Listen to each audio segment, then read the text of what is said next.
Assalamu alaikum dear students. I hope you all will be fine. In this video lecture we will discuss about levels of organization, जो कि हमारे chapter number 1 का class 9 का एक important topic है. इस topic का जो बेसिक ऑब्जेक्टिव है वो क्या है कि in order to understand phenomena of life biology study biological organization at different levels, कि हम ज़िंदगी के डिफरेंट फिनोमेना को समझने के लिए कि किस तरह से लाइफ जो है वो एग्जिस्ट करी इस अर्थ पे, किस तरह से एक छोटा सा सेल जो है वो डिफरेंट कॉम्प्लेक्सिटी से गुजरता हुआ organ system, then organ system, और फिर एक इंडिविजुअल फॉर्म होता है. फिर वो इंडिविजुअल जो है वो उसकी कम्बिनेशन से हमारे पास एक पॉपुलेशन क्रिएट होती है, और पॉपुलेशन वो एक कम्युनिटी में, और फिर ओवरऑल एक अर्थ का बायोस्फीयर जो हमारे पास वजूद में आता है. ठीक है, ये सारी कॉम्प्लेक्सिटी को समझने के लिए किस तरह से लाइफ जो है, बेसिकली लेवल्स ऑफ लाइफ है कि किस तरह से लाइफ जो है वो एक छोटे से पॉइंट से स्टार्ट होती है और देन वो फर्दर स्टेप से होती हुई एक पूरी अर्थ जो है वो एक वजूद में आती है. तो स्टार्ट करते हैं आज का लेसन. बिस्मिल्लाहिर्रहमानिर्रहीम. हमारे पास जो सबसे पहला लेवल है वो है सब एटॉमिक एंड एटॉमिक लेवल. इसमें हम क्या देखेंगे कि all types of matters made up of element, कि तमाम मैटर्स जो होते हैं वो किससे मिलकर बनते हैं, एलिमेंट से मिलकर बनते हैं. अब यहाँ पे क्वेश्चन ये कि मैटर क्या होता है. मैटर हमें पता है कि मैटर क्या होता है कि anything which occupy space and have a specific volume. ठीक है, कोई भी ऐसी चीज़ जो एक जगह घेरती है और उसका एक खास मैस हो, उसको हम बोलते हैं मैटर है. ठीक है, यानी हमारे इर्द गिर्द हमारे सराउंडिंग में ऐसी बहुत सारी चीज़ें हैं, लाइक ये टेबल है, एक चेयर है, ये पेंसिल है, ये कागज़ है. ठीक है, इस तरह बुक्स हमारे पास होती हैं, टेबल होगी, चेयर होगी, और भी जैसे कि एप्पल है, ये सारे हमारे पास क्या आता है, मैटर होता है. क्योंकि हर चीज़ जो उसका एक स्पेसिफिक मैस, उसके वो वॉल्यूम तो कैरी करता है ना, वॉल्यूम ऑक्यूपाई करता है, और इसके एक मैस भी होगा, उसको हम क्या कहते हैं कि मैटर होता है. तो इस अर्थ में जितना भी मैटर्स हैं, सारे मैटर्स वो किससे मिलके बनते हैं, एलिमेंट से मिलके बनते हैं. अब ईच एलिमेंट जो वो कंटेन करता है किसको, सिंगल काइंड ऑफ एटम्स को. अब हर एलिमेंट जो वो किससे मिलके बनता है, एटम से मिलके बनता है. अब यहाँ पे क्वेश्चन आता है कि एटम्स क्या होता है. हम देखते हैं एटम्स हमारे पास क्या होता है. एटम्स को हम देखें तो उसको 2 वर्ड्स में स्प्लिट किया हुआ. वर्ड ए, एटम है ना, ए एंड टर्म. ठीक है, ए का मतलब क्या होता है, नॉट, एंड टर्म का मतलब क्या, कट करना, यानी कि ऐसा पार्टिकल जिसको हम कट भी नहीं कर सकते. ठीक है, ये इतना मिन्यूट, इतना छोटा सा, इतना टाइनी सा पार्टिकल है, इतना छोटा सा पॉइंट है जिसको हम it's not able to be cut. ये हमारे पास इतना छोटी पार्टिकल है कि हम इसको मजीद डिवाइड नहीं कर सकते. तो हमारे पास तमाम मैटर्स किससे मिलकर बनते हैं, एलिमेंट से मिलकर बनते हैं. और एलिमेंट जो है वो किससे मिलकर बनते हैं, हर एलिमेंट के अंदर एक एटम्स होते हैं. ठीक है, कंटेन करता है सिंगल काइंड ऑफ एटम्स को.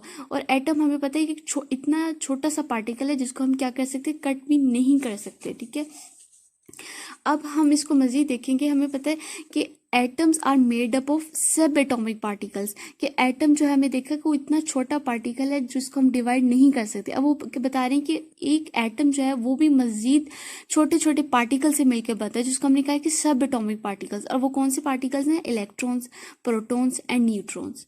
ठीक है, अगर मैं इसकी यहाँ पे डायग्राम ड्रा करूँ तो हमारे पास क्या होता है कि एक एटम जो होता है उसके सेंटर में हमारे पास क्या एग्जिस्ट कर रहा होता है, उसके यहाँ पे उसके प्रोटॉन्स और न्यूट्रॉन्स होते हैं, और उसके सराउंडिंग में जो शेल्स होते हैं वहाँ पे उसके शेल्स में क्या होता है, इलेक्ट्रॉन्स होते हैं. इलेक्ट्रॉन पे नेगेटिव चार्ज होता है. ठीक है, तो ये इस तरह का एक एटम होता है. ये इतना मिन्यूट छोटा सा पार्टिकल होता है कि अकॉर्डिंग टू साइंस, ठीक है, हमारे पास ये बहुत छोटा होने के साथ हम इसको माइक्रोस्कोपिक लेवल पे इसको ऑब्जर्व करते हैं, इसके स्ट्रक्चर को. ठीक है, इसे हम बोलते हैं कि एटम्स होता है. तो लाइफ में हमारे इर्द गिर्द हमारे सराउंडिंग में जितने भी मैटर्स हैं, वो मैटर्स जो हैं वो किसी न किसी एलिमेंट. अब हम यहाँ पे देखेंगे कि एलिमेंट्स क्या होता है.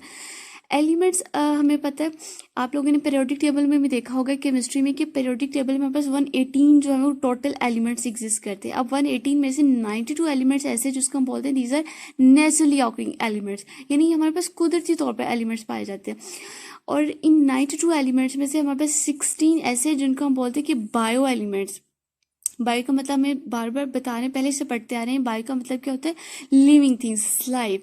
तो इसको हम बोलते हैं कि 92 एलिमेंट्स में से 16 ऐसे एलिमेंट है जो कि बायो एलिमेंट्स है. बायो एलिमेंट्स हम इनको क्यों कहते हैं, क्योंकि हमारे पास किसी इंडिविजुअल का एक बॉडी जो है वो फॉर्म करने में हेल्प आउट करते हैं. These elements make body parts of living organism, कि एक ह्यूमन का, एक एनिमल का बॉडी को बनाने के अंदर ये रोल प्ले करते हैं. ठीक है, इन 16 एलिमेंट से मिलकर हमारा ह्यूमन बॉडी जो है वो बनता होता है एक ह्यूमन बॉडी के अंदर, जितना भी ह्यूमन बॉडी उसके अंदर जो मेजर एलिमेंट्स है वो 16 है, और इन 16 को हम क्या बोलते हैं, दीज आर बायो एलिमेंट्स।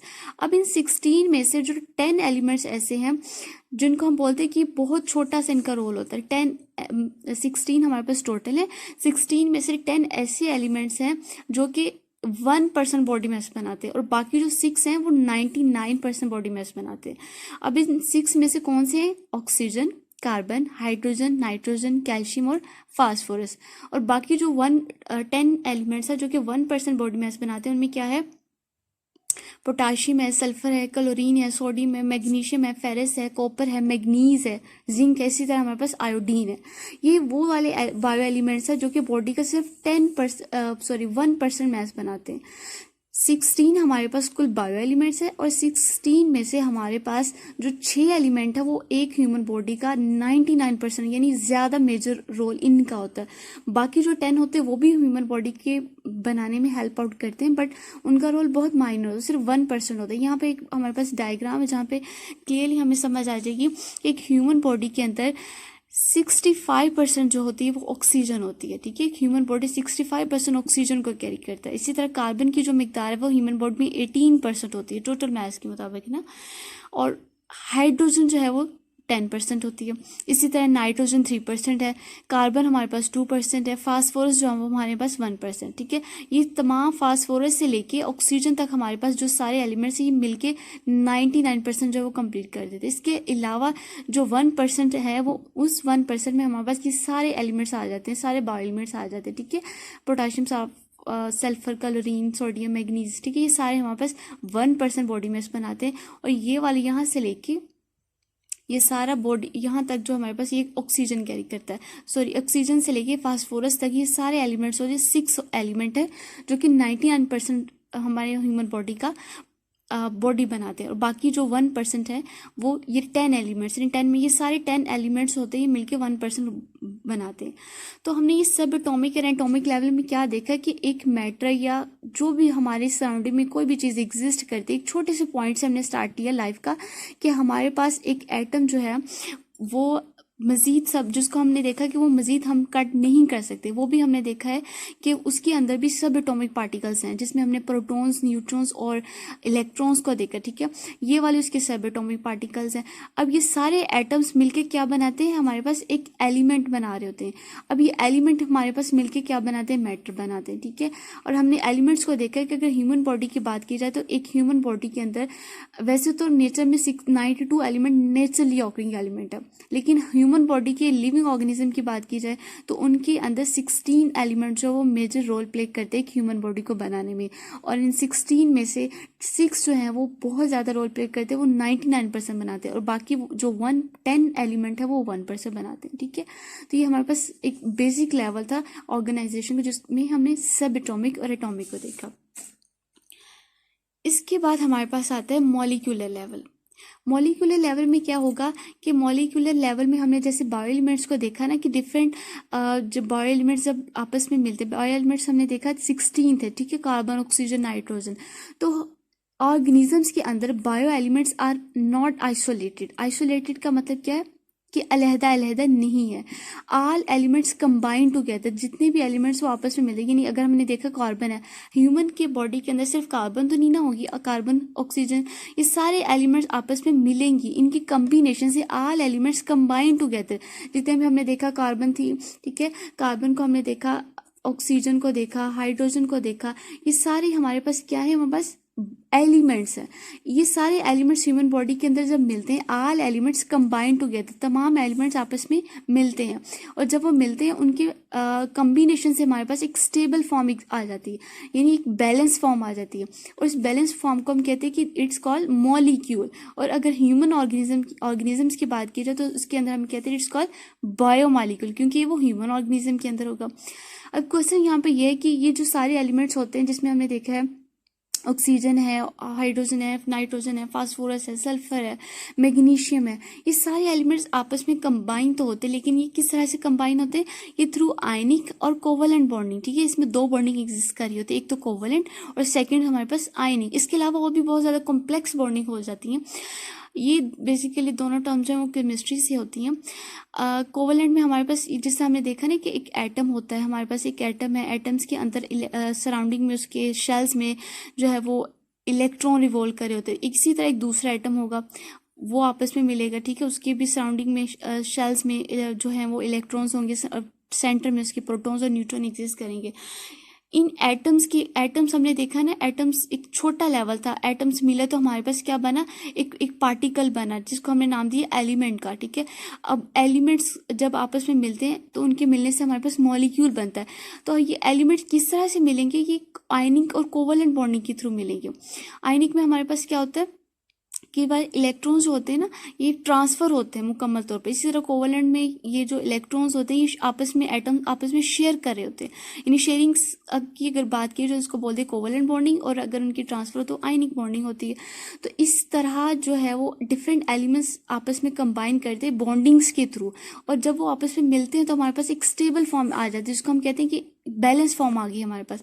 इस बैलेंस या स्टेबल फॉर्म को हम कहते हैं कि जब आपस में उनके मिलने से एक स्टेबल एक बैलेंस फॉर्म आई, उसको हमने नाम दे दिया मॉलिक्यूल्स का। यानी कि यहाँ पे एक और एटम मिलेगा, ठीक है, ये हमारे पास एटम मिलेगी, इनकी कॉम्बिनेशन से जो हमारे पास स्ट्रक्चर आता है उसको हम बोलते हैं कि मॉलिक्यूल आ गया, ठीक है। अब हम देखेंगे कि an organism formed by enormous numbers of biomolecules of 100 of different types.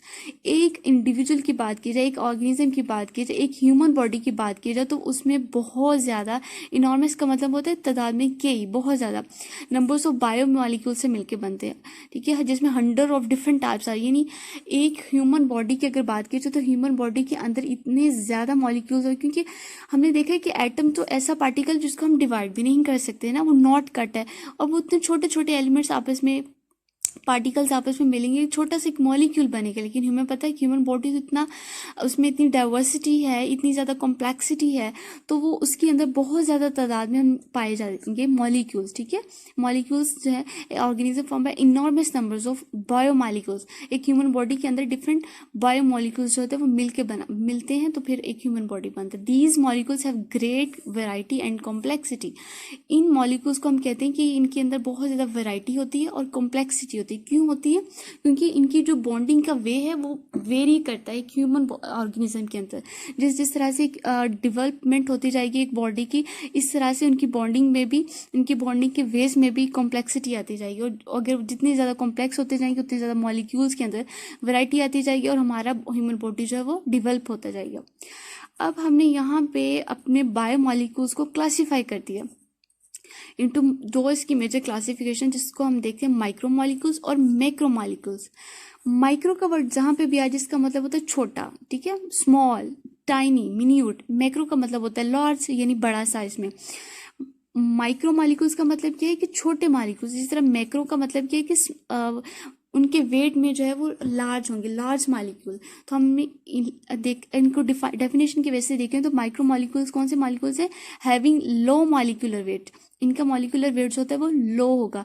For example यहाँ पे ग्लूकोज की वाटर की एग्जांपल देखिए। इसी तरह मैक्रो मॉलिक्यूल्स हमारे पास एक ऐसे मॉलिक्यूल्स हैं जो हम कहते हैं कि ये हमारे पास इनका हाई मॉलिक्यूलर वेट है, यानी ये साइज में लार्ज होंगे और इनका मॉलिक्यूलर वेट जो होगा वो ज़्यादा होगा।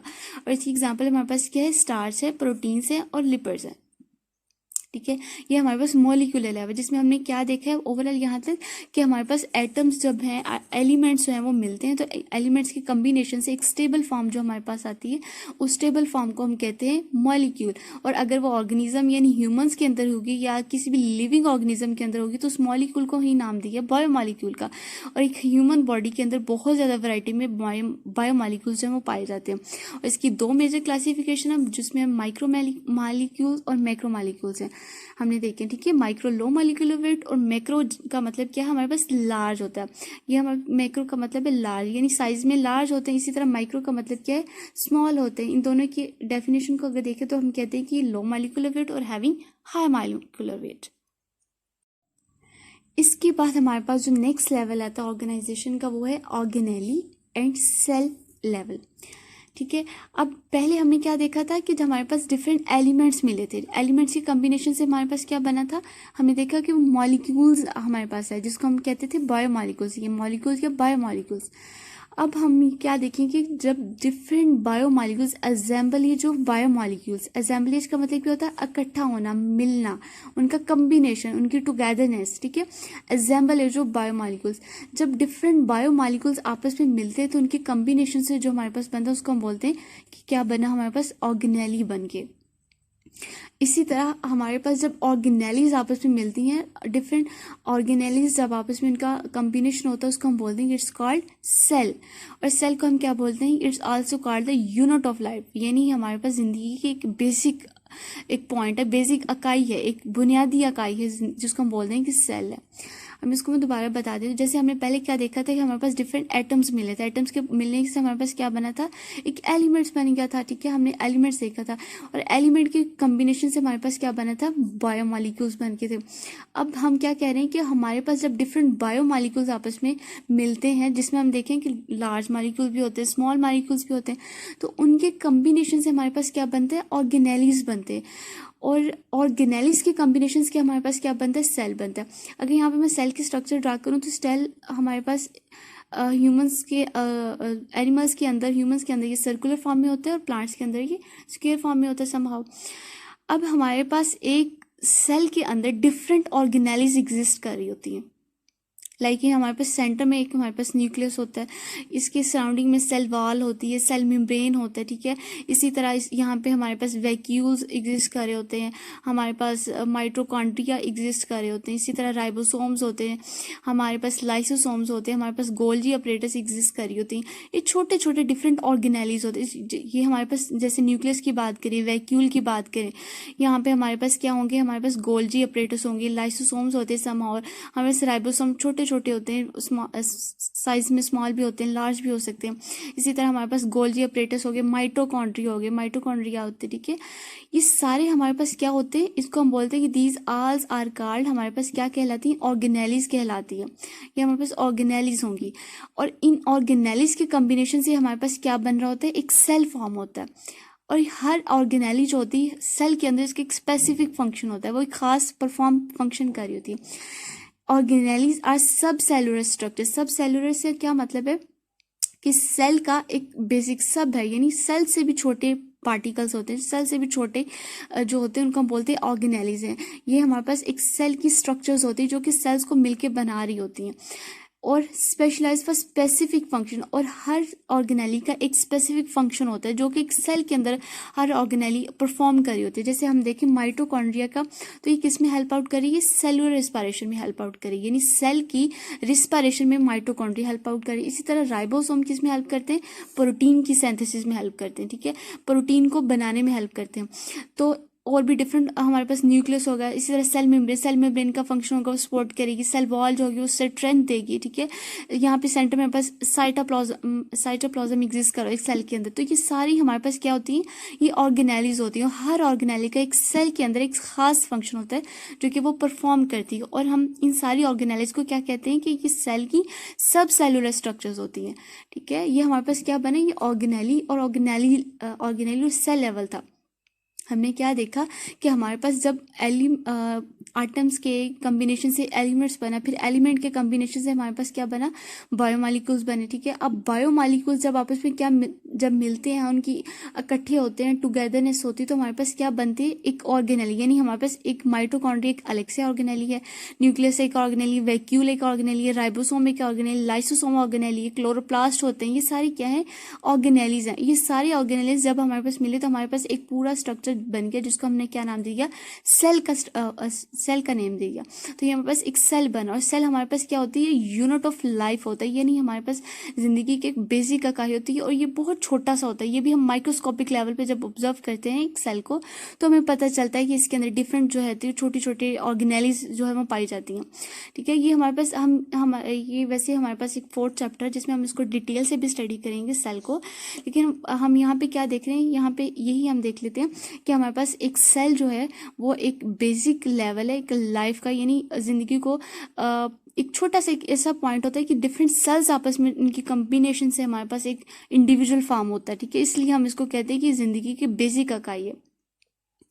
अब यहाँ पे हमारे पास क्या है कि प्रोकैरियोट्स और प्रोटिस्टा में सिंगल सेल पाया जाता है।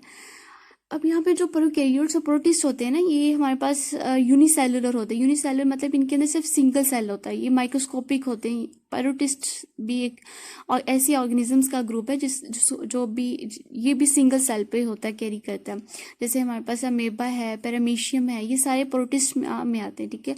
ये सारे ऐसे एनिमल्स हैं जो कि सिंगल सेल पे कंसिस्ट होते हैं, ठीक है। यानी हम कह सकते हैं कि इनका लाइफ यहाँ पे एंड हो जाता है, क्योंकि इनके अंदर सिंगल सेल होता है। और ये प्रोकैरियोट्स वो भी होते हैं जिनके अंदर जो न्यूक्लियस होता है वो नुमाया नहीं होता, ठीक है। उसकी कोई खास आइडेंटिटी नहीं होती प्रोकैरियोट्स में। तो ये प्रोकैरियोट्स और प्रोटिस्ट दोनों ऑर्गेनिजम्स के ऐसे ग्रुप हैं जो कि हमारे पास यूनिसेलुलर भी हैं और माइक्रोस्कोपिक लेवल पे इनको स्टडी करते हैं। तो ये हमारे पास सिंगल सेल पे कंसिस्ट करते हैं। लेकिन इसके अलावा जितने भी ह्यूमंस हैं, हम एनिमल्स हैं या प्लांट्स हैं, फंजाई, ये सारे ट्रिलियंस ऑफ सेल्स पे मुश्तमिल होते हैं। यानी इनकी बॉडी के अंदर बहुत ज़्यादा सेल्स आपस में जब कंबाइन करते हैं, यानी सेल्स की कम्बिनेशन से हमारे पास क्या बनेगा, टिश्यू। फिर फर्दर इसकी कम्बिनेशन से मुख्तलिफ सेल बनते हैं। ये बहुत ज़्यादा डाइवर्सिटी और कम्प्लेक्सिटी पैदा होती है। देन वो एक इंडिविजुअल, या चाहे वो ह्यूमन है, चाहे वो एनिमल है, चाहे प्लांट है, चाहे वो फंजाई है, तो वो मिलते हैं, ठीक है। तो यहाँ पे जो बेसिक डिफरेंस ये था कि हमारे पास जितने भी एनिमल्स या ह्यूमंस हैं या प्लांट्स हैं, उनका बॉडी जो है वो ट्रिलियंस ऑफ सेल पे कैरी आउट करता है, ट्रिलियंस ऑफ सेल पे मुश्तमिल होता है। और प्रोकैरियोट्स और प्रोटिस्टा का जो बॉडी है वो सिंगल सेल पे मुश्तमिल होता है। इसके बाद हमारे पास जो नेक्स्ट लेवल आता है वो टिश्यू लेवल। टिश्यू लेवल हमने जब जहाँ टिश्यू लेवल की डेफिनेशन किससे देखी तो हमें पता चलता है कि it is a similar sales performing similar functions. अब सेल्स हमने पहले देखा, सेल हमारे पास कौन सा लेवल था, जब हमारे पास डिफरेंट ऑर्गेनेलिज मिल रही थी। तो हमने कहा था कि एक सेल बन गया, ठीक है। हमने एक नाम दे दिया सेल का, जिसमें हमारे पास डिफरेंट ऑर्गेनेलिज थी, ठीक है। न्यूक्लियस था, वैक्यूल था, माइटोकॉन्ड्रिया था, राइबोसोम था। तो हमने इसको नाम दिया था सेल का। अब वो कह रहे हैं कि सिमिलर सेल, एक जैसे सेल जब कंबाइन करते हैं परफॉर्मिंग सिमिलर फंक्शन, जब वो एक जैसा, ऐसे सेल्स का ग्रुप जिनका एक जैसा फंक्शन है, जब वो कंबाइन करते, कंबाइन इनटू ग्रुप्स, वो एक ग्रुप की फॉर्म में कंबाइन करते, तो हमारे पास जो बनता है उसको हम बोलते हैं कि इट्स कॉल्ड टिश्यू, ठीक है। यानी ये एक सेल है, फिर एक न्यू सेल आएगा, उस सेल्स के अंदर भी ऑर्गेनेलिज होंगी, न्यूक्लियस होगा, वैक्यूल होगा, राइबोसोम होगी, ये सारी ऑर्गेनेलिज होंगी, ठीक है। फिर थर्ड, इस तरह डिफरेंट सेल्स जब आपस में मिलते हैं, वो कह रहे हैं कि सिमिलर सेल्स, ये सारे सेल्स वो वाले सेल्स होंगे जिनका फंक्शन जो होगा वो सेम होगा। यानी जो ये वाले सेल्स जो भी काम करेंगे उनका काम एक ही होगा। Similar sales performing similar functions, यानी सेल्स का एक ऐसा ग्रुप जो कि जब सेल्स आपस में मिलते हैं और उनका काम एक जैसा होगा, तो हमारे पास उनकी कम्बिनेशन से जो हमारे पास बनता है उसको हम बोल देंगे it's called tissue combined into group. ये मिलके एक ग्रुप की फॉर्म बना लेंगे, ठीक है। ये ग्रुप बनेगा, इस पूरे ग्रुप को हम क्या नाम देंगे कि इट्स कॉल्ड टिश्यू। और वो कह रहे हैं कि each tissue cell carries its own life, ठीक है, प्रोसेस एंड रिलेटेड। हर टिश्यू का ये जो सेल है, ठीक है, each tissue cell carries its own life process. ये वाला छोटा सा एक सेल है, इसका अपना फंक्शन, ये एक पूरा मिलकर हमने इसको नाम दे दिया कि हमारे पास टिश्यू बन गया, ठीक है। क्यों बना टिश्यू, क्योंकि इसमें सेल्स कंबाइन हुए और एक ग्रुप बना रहे हैं, और ये सारे सेल्स का फंक्शन जो है वो एक जैसा है, तो इसको हमने नाम दे दिया टिश्यूज का। तो एक टिश्यू के अंदर जो एक एक सेल होता है, हर सेल का एक अपना काम होता है, ठीक है, वो अपना काम कर रहा है, लेकिन इनका काम का जो तरीका होता है, ये जो भी काम फंक्शन करेंगे वो सिमिलर होगा। यानी वर्क ये एक ही कर रहा होगा, ये पूरा ग्रुप एक ही वर्क होगा। जैसे अगर मैं नाम दूं, अगर मैं बात करूं कि ये सेल्स है वो डाइजेशन में हेल्प आउट करते हैं, यानी खुराक के हजम होने में मदद करते हैं, तो इन सारे सेल्स का काम क्या होगा, ये सारे डाइजेशन में ही हेल्प करते होंगे, ठीक है। लेकिन हर सेल अपना फंक्शन जो है वो परफॉर्म कर रहा होगा, लेकिन फंक्शन हमारा एक ही होगा, लेकिन हर सेल का अपना अपना फंक्शन परफॉर्म करेगा।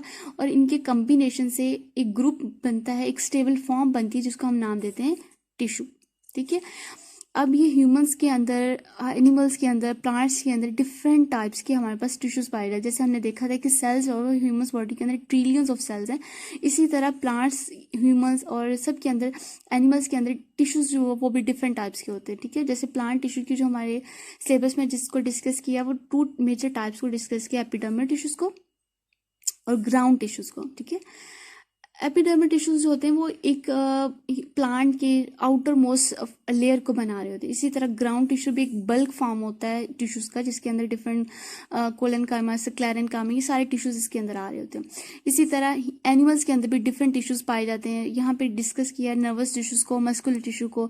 ठीक है, नर्वस टिश्यूज होते हैं ये बॉडी को एक स्पेसिफिक सिग्नल्स पर दे रहे होते हैं। ठीक है, सिग्नल्स दे रहे हैं ताकि बॉडी वो मूव करे। इसी तरह मस्कुलर टिश्यू जो है वो भी बॉडी की मूवमेंट में हेल्प करता है। इसके अलावा और भी डिफरेंट टिश्यूज होते हैं, जैसे कनेक्टिव टिश्यू होता है वो भी एनिमल्स में पाए जाते हैं। ठीक है, एपिथेलियल टिश्यूज पाए जाते हैं। तो हमारे पास एक ह्यूमन बॉडी के अंदर या एनिमल बॉडी के अंदर या किसी भी ऑर्गेनिज्म के अंदर टिश्यूज की जो है वो भी डाइवर्सिटी होती है, क्योंकि हमारे पास सेल्स होते हैं वो बहुत ज़्यादा ट्रिलियंस ऑफ सेल्स एक बॉडी कैरी करता है, और उन सेल्स के कॉम्बिनेशन से एक ग्रुप जो बन के बना रहे होते हैं, और उन सारे ग्रुप्स का सिमिलर फंक्शन होता है। उसके फंक्शंस को हम क्या कहते हैं, टिश्यूज होते हैं। तो हमने क्या देखा है कि टिश्यूज जो होता है वो कैसे बनते हैं कि similar sales performing similar functions and when they combine together into the form of group they called tissues. और एक ह्यूमन के अंदर या एनिमल्स के अंदर डिफरेंट काइंड के टिश्यूज पाए जाते हैं। ठीक है, और हर टिश्यू का के अंदर जो सेल होता है उसका फंक्शन जो होता है वो अपना अपना फंक्शन परफॉर्म कर रहे होते हैं, लेकिन उनका फंक्शन जो होता है वो एक ही होता है। इसकी ये हमारे पास यहाँ तक लेवल ऑफ ऑर्गेनाइजेशन टिश्यू तक पड़ा। इसके बाद हमारे पास जो नेक्स्ट लेवल आता है वो है ऑर्गन्स का और ऑर्गन सिस्टम लेवल।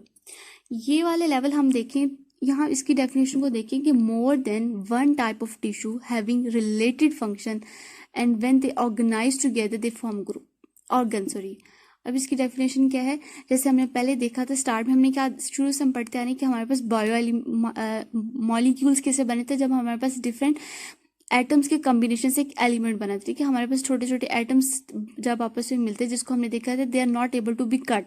ठीक है, जब एटम्स मिले तो हमारे पास क्या बना, हमारे पास एक एलिमेंट बन गया।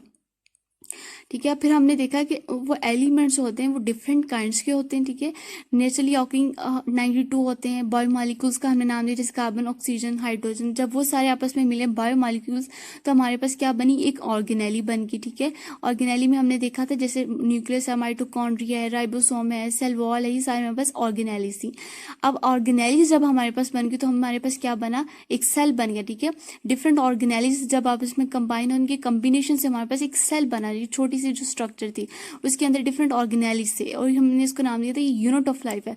अब ये सेल्स जो थे वो जब आपस में कंबाइन हुए तो हमारे इनके कम्बिनेशन से हमारे पास क्या बना था, टिश्यूज बन गए थे। ठीक है, हमने डिफरेंट टिश्यूज पढ़ लिए, जैसे हमने एपिथेलियल टिश्यू पढ़ा, ग्राउंड टिश्यू पढ़ा, जिसमें हमने देखा था टिश्यू कैसे बने थे, जब हमारे पास डिफरेंट सेल्स आपस में कंबाइन हुए थे, सिमिलर सेल्स आपस में कंबाइन हुए थे, और इनका फंक्शन जो था वो सेम था, जिसको हमने नाम दिया था टिश्यूज का। अब ऑर्गन की क्या डेफिनेशन है कि more than one type of tissue. ये हमारे पास एक टिश्यू बन गया ना, एक टिश्यू बन गया। ठीक है, मोर than one type of tissue having related function. अब ये हमारे पास एक टिश्यू बन गया। ठीक है, कैसे बना था, सेल्स के कॉम्बिनेशन से। अब एक से ज्यादा टिश्यू, वो कैसे बनेगी, उसमें और ज्यादा सेल्स होंगे। ठीक है, ये वाले सेल्स होंगे, ये हमारे पास एक दूसरा टिश्यू बन गया। इसी तरह हमारे पास एक और टिश्यू होगा जिसमें डिफरेंट सेल्स होंगे। ठीक है, वो सेल्स हमारे पास मिलेंगे, वो एक और टिश्यू बन गया। ये वाले सारे टिश्यूज जब आपस में मिलेंगे, ठीक है, इन सब के कॉम्बिनेशन से जो हमारे पास स्ट्रक्चर आएगा वो हम कहेंगे ऑर्गन कहेंगे। मोर than one type of tissue, एक से ज्यादा टाइप के टिश्यू जब आपस में मिलते हैं और उनका फंक्शन जो होगा वो सेम फंक्शन होगा, वो ऑर्गेनाइज होते टुगेदर। ऑर्गेनाइज का मतलब है कि वो तरतीब होती है उनकी, एक मुनज़्ज़म तरीके से एक ऑर्गेनाइजल वे में जब वो आपस में कंबाइन करते हैं तो उनके कम्बिनेशन से जो हमारे पास बनता है स्ट्रक्चर उसको हम बोलते हैं ऑर्गन। ठीक है, ये हम मजीद इसको जो है एक एग्जांपल से क्लियर करेंगे कि tissues of organs perform there specific functions and functions of these tissues become the function of organ. इसका क्या मतलब है कि एक ऑर्गन कैसे बना था, ये देखो हमने देखा कि ये वाला जब हमारे पास सेल्स के कॉम्बिनेशन से हमारे पास एक टिश्यू बना, फिर एक ये डिफरेंट टिश्यू है। ठीक है, ये टिश्यू था, फिर ये एक टिश्यू था जिसमें डिफरेंट सेल्स है, ये सारे सेल्स हमारे पास, यहाँ तक एक टिश्यू था। ठीक है, ये दूसरा टिश्यू है, ये तीसरा टिश्यू है, ये डिफरेंट टिश्यूज जब आपस में मिलते हैं तो हमारे पास एक ऑर्गन बन रहा है। ठीक है, जिसको हमने नाम दे दिया कि इट्स कॉल्ड ऑर्गन। ये वाला जब ऑर्गन्स बनेंगे, इन ऑर्गन्स के अंदर जो डिफरेंट टिश्यूज हैं, tissues of organ perform this specific function. ये वाला जैसे ये वाला एक टिश्यू है, इसका एक स्पेसिफिक फंक्शन होगा, इस टिश्यू का एक अपना अलग से फंक्शन होगा, इसका एक अलग से फंक्शन होगा। ठीक है, ये सारे जब आपस में फंक्शन प्रॉपरली ऑर्गेनाइज वे में जब अपना फंक्शन परफॉर्म कर रहे होते हैं तो इनके परफॉर्मेंस से हमारे पास जो एक ओवरऑल फंक्शन बनता है उसको हम बोलते हैं कि एक ऑर्गन का फंक्शन है। जैसे हम यहाँ पे एक एग्जांपल से देखेंगे कि यहाँ पे एक स्टोमिक है, स्टोमिक को हम कहते हैं कि एक ऑर्गन है, ठीक है, एक ऑर्गन है। अब इस ऑर्गन के अंदर जो मेजर टाइप के टिश्यूज है वो दो तरह के टिश्यूज है, एपिथेलियल टिश्यू और मस्कुलर टिश्यू। अब ये एपिथेलियल टिश्यू क्या करते हैं कि स्टोमिक के अंदर ये सिक्रिएट करते हैं, सिक्रिएट का मतलब है कि खारिज करते हैं गास्ट्रिक जूस, ठीक है। ये वाला जो गास्ट्रिक जूस होता है ये स्टोमिक के अंदर कौन से टिश्यूज रिलीज कर रहे होते हैं, एपिथेलियल टिश्यूज। अब ये गास्ट्रिक जूस का क्या फंक्शन होता है, ठीक है, और ये वाले जो हमारे पास गास्ट्रिक जूस रिलीज करते हैं ये एपिथेलियल टिश्यू जो करते हैं, ठीक है। अब इनका क्या फंक्शन होता है, ये जो गास्ट्रिक जूस है ये हमारे पास प्रोटीन के डाइजेशन में हेल्प करता है। प्रोटीन कहाँ से आते हैं, फूड होता है ना। अब हम और स्टोमिक हमें पता है हमारा मेद है, इसका प्रॉपर जो मेन फंक्शन है वो क्या है कि डाइजेशन में हेल्प करता है, खुराक को हजम करने में हेल्प करता है। तो खुराक हमारे जब आइसोफेगस से होती है हमारे स्टोमिक तक आन पहुंचती है, ठीक है। अब स्टोमिक में क्या होता है कि ये वाला जो टिश्यू होता है जिसका नाम है एपिथेलियल टिश्यू, ये किसको रिलीज करेगा, गास्ट्रिक जूस को। अब ये वाला जो गास्ट्रिक जूस है इसका क्या काम है कि उस फूड में से जो प्रोटीन है, ठीक है, वो प्रोटीन रिच फूड ही हम लेते हैं ना, तो उस प्रोटीन को डाइजेस्ट करने में हेल्प करेगा। इसी तरह जो दूसरा टिश्यू मेजर टिश्यू जो स्टोमिक के अंदर पाया जाता है उसका नाम है मस्कुलर टिश्यू। अब ये वाला जो मस्कुलर टिश्यू ये क्या करेगा, कंट्रैक्शन ऑफ स्टोमिक वाल्स में हेल्प करता है, यानी कि जो हमारे पास स्टोमिक्स की वाल है उनको कंट्रैक्ट करने में हेल्प करता है, कंट्रैक्ट करने में और उनको रिलैक्स करने, यानी वो स्टोमिक की जो वॉल्स होती हैं वो स्टोमिक पहले सुकड़ता है फिर रिलैक्स करता है, ठीक है, वो बार बार इस तरह रिलैक्स करता है, उसकी वॉल्स होती हैं वो रिलैक्स करता है। और वो जब रिलैक्स कर रहा होता है या फिर जब वो कंट्रैक्ट कर रहा होता है तो उसकी रिलैक्सेशन और कंट्रैक्शन के ड्यूरिंग जो फूड्स होती है वो मूव करती है, ठीक है, और उनकी मूवमेंट से जो है वो फूड जो है वो एक डाइजेशन का एक फर्दर प्रोसेस में वो जो है गुजरती है, ठीक है। तो ये हमारे पास दोनों टिश्यूज जो हैं वो अपना अपना अपना फंक्शंस परफॉर्म करते हैं और इनकी परफॉर्मेंस से हमारे पास जो ऑर्गन है स्टोमिक उसका फंक्शन जो है वो मुकम्मल होता है। अगर हम इसको रिवर्सली देखें तो हमें समझ आता है, देखिए टिश्यूज है, टिश्यूज किससे मिलकर बनते, सेल से मिलकर बनने थे।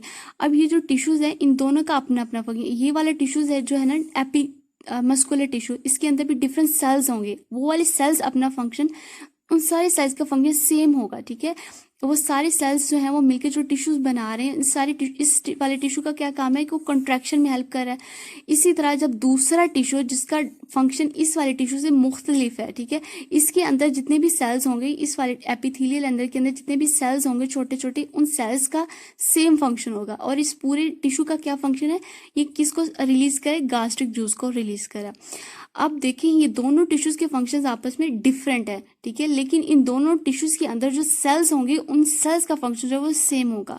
अब ये दोनों टिश्यूज जब जो कि अपने डिफरेंट फंक्शंस परफॉर्म करें, ठीक है, लेकिन ये जब दोनों टिश्यूज आपस में कंबाइन करेंगे तो इनके कम्बिनेशन से जो हमारे पास बनता है वो ऑर्गन बनकर, उस ऑर्गन का नाम है स्टोमिक, ठीक है। और स्टोमिक का ओवरऑल हम बात करें, स्टोमिक का फंक्शन सेम होता है, यानी वो फंक्शन जो है वो उसका क्या है, फूड की डाइजेशन है। तो हम क्या देखते हैं कि different organs performing related functions are organize together to form organ system. ये हमारे पास नेक्स्ट लेवल आ जाता है किसका, ऑर्गन सिस्टम का और लेवल्स ऑफ ऑर्गेनाइजेशन का। हमने यहाँ तक ऑर्गन्स को देखा जिसमें हमारे पास क्या था, स्टोमिक जो था वो एक ऑर्गन का फंक्शन करता था जिसमें डिफरेंट टिश्यूज थे।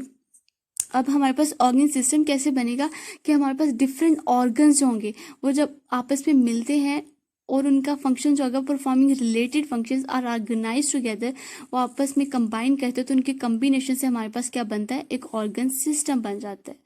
अब इसको भी मजीद हम क्लियर करते हैं एक एग्जांपल से। An organ systems are organs perform their own function, कि एक ऑर्गन सिस्टम के अंदर जितने भी ऑर्गन्स होते हैं वो अपना फंक्शन जो है वो सिमिलरली परफॉर्म करते हैं। फॉर एग्जांपल एक डाइजेशन सिस्टम, एक डाइजेशन सिस्टम हमारे पास एक ऑर्गन सिस्टम लेवल है। अब इस ऑर्गन सिस्टम लेवल्स के अंदर डिफरेंट ऑर्गन्स जो है पाए जाते हैं, जैसे ओरल कैविटी एक ऑर्गन हो गया, स्टोमिक का ऑर्गन है जिसके हमने पहले एक कंप्लीट इसका मैकेनिज्म देखा। स्मॉल इंटेस्टाइन एक हमारे पास एक अलग से ऑर्गन है, लार्ज इंटेस्टाइन हमारे पास एक ऑर्गन है, लीवर हमारे पास एक ऑर्गन है, एक पेंक्रियाज एक ऑर्गन है। ये सारे ऑर्गन्स हैं, इन सारे ऑर्गन्स का फंक्शन जो है वो थोड़ा डिफरेंट हो गया। जैसे ओरल कैविटी हमारे पास एक ऐसा ऑर्गन जो कि हमारे पास एक ह्यूमन है ना, एक ह्यूमन बॉडी जो है वो फूड जो है वो ले रहा होता है, ठीक है, वो एक कहाँ से ले रहा होता है, वो माउथ के थ्रू ले रहा होता है, इनटेक ऑफ फूड होती है, ठीक है, वो ओरल कैविटी के थ्रू ले रहा होता है, ओरल कैविटी तक फूड आती है।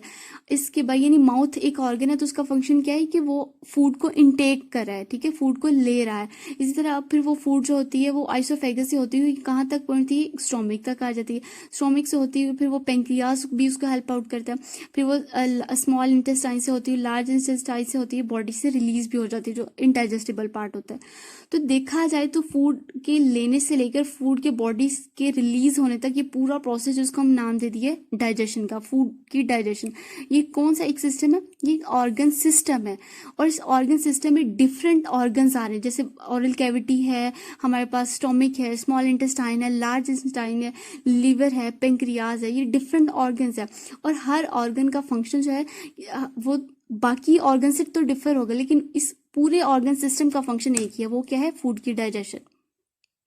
तो हम क्या देख रहे हैं कि हमारे पास ऑर्गन सिस्टम कैसे बनता है कि जब हमारे पास डिफरेंट ऑर्गन्स आपस में मिलते हैं और उन सारे ऑर्गन्स परफॉर्मिंग रिलेटेड, वो ऑलमोस्ट उनका जो फंक्शन होगा वो रिलेट करा होगा, एक दूसरे से तो रिलेट करा होगा, ठीक है। और उनके आपस के फंक्शंस जब आपस में कंबाइन करते हैं, डिफरेंट ऑर्गन्स आपस में मिलते हैं और उनके मिलाप से जो हमारे पास एक ओवरऑल बनता है, उसको हम बोलते हैं कि ये ऑर्गन सिस्टम है। एक ह्यूमन बॉडी के अंदर एक डिफरेंट ऑर्गन सिस्टम जो एग्जिस्ट करते हैं, जैसे एक्सक्रीशन सिस्टम है और जैसे डाइजेशन सिस्टम है, ये सारे हमारे पास सांस लेने का निज़ाम है, रिस्पिरेशन सिस्टम है, ये हमारे पास डिफरेंट ऑर्गन सिस्टम्स होते हैं जो कि ह्यूमन बॉडी के अंदर पाए जाते हैं।